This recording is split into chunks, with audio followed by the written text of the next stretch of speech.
لا إله إلا الله والله أكبر الله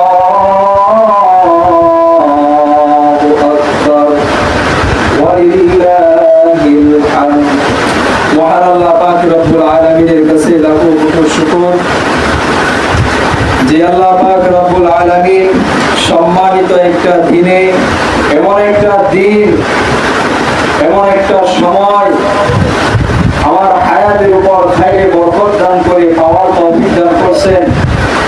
এই জন্য রব্বে কারীমের দরবারে শুকরিয়া আদায় করি আলহামদুলিল্লাহ।